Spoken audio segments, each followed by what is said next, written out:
Le pouvoir politique, comme l'ont montré ces 2 dernières années presque entièrement consacrées à la gestion de la crise sanitaire, est devenu un biopouvoir.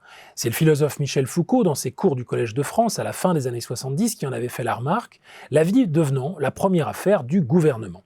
La vie entendue ici comme vie proprement biologique, qu'il s'agit de préserver à tout prix, processus dans lequel l'objectif d'immunité joue un rôle central. La logique protectrice est ainsi devenue peu à peu le point de culmination et finalement le mécanisme général d'administration de nos sociétés, ce que l'apparition de la Covid-19 n'a fait que répéter une nouvelle fois. Or, dans un ouvrage traduit en français cette année, Immunitas, publié en italien et en anglais bien avant la crise actuelle, le professeur de philosophie italien Robert Esposito avait mis en lumière l'ambiguïté intrinsèque de la logique immunitaire.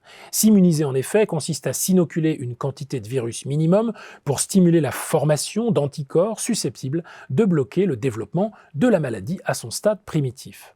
Ce processus se présente donc comme une contre-tendance à l'évolution négative de l'infection, comme une négation de la négation en quelque sorte, tout se passant comme si, révèle l'auteur, il fallait imaginer 2 moitiés se faisant face, l'une empêchant l'autre de croître en utilisant les armes de l'adversaire.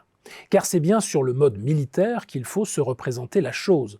La vie biologique ne pourrait fonctionner durablement sans ce combat permanent que se livrent nos défenses immunitaires contre toute présence étrangère. C'est en ce sens, sans doute, qu'il fallait comprendre la phrase présidentielle de la guerre contre le coronavirus, un mode conflictuel qu'Esposito illustre avec l'expérience de la grossesse, maintenant que nous savons que c'est précisément grâce à l'hétérogénéité génétique et non la supposée symbiose entre la mère et l'enfant qui permet à l'une et à l'autre de croître dans de bonnes conditions. Au-delà de cet exposé politico-médical, l'auteur ajoute 3 points essentiels à son analyse. Premièrement, nous pouvons étendre ce paradigme à tout le développement de la civilisation occidentale. La loi n'est rien d'autre qu'un mécanisme de défense présumé contre la violence de certains membres du corps social. Il s'agit de préserver la communauté politique contre elle-même dans un mécanisme d'autodéfense. Deuxièmement, ce dispositif autorégulateur s'étend à tous les aspects de la vie sociale. Dans la société nosocomiale, en effet, il s'agit toujours de lutter contre l'expansion des virus. Esposito remarque que les États-Unis, par exemple, dépensent dans le domaine informatique 4 fois plus d'argent dans des programmes antiviraux que dans la recherche contre le sida.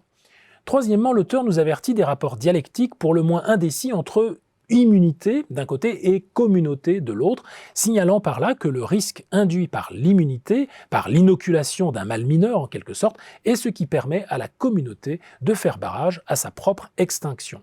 Ce serait ainsi l'immunité dans sa logique contradictoire et conflictuelle qui serait la source de la communauté plutôt que l'inverse.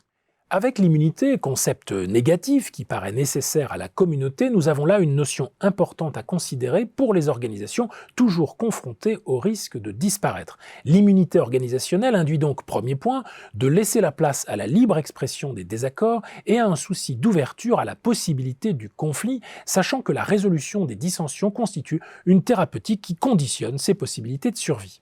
En bref, débattre pour ne pas se battre, selon l'expression entendue ici ou là. Tout en maintenant que l'immunité d'un groupe, en particulier dans un contexte sanitaire où s'imposent à nous les barrières de la distanciation sociale, est aussi dépendante d'un deuxième aspect, à savoir une logique du tact, dont les managers devraient s'inspirer. Le tact, c'est ce qui consiste à toucher quelqu'un sans l'approcher physiquement, c'est maintenir un lien sans s'y impliquer tactilement, c'est le geste même, négatif sans doute, qui permet sans risque de contagion, de reconstituer des savoir-vivre en commun.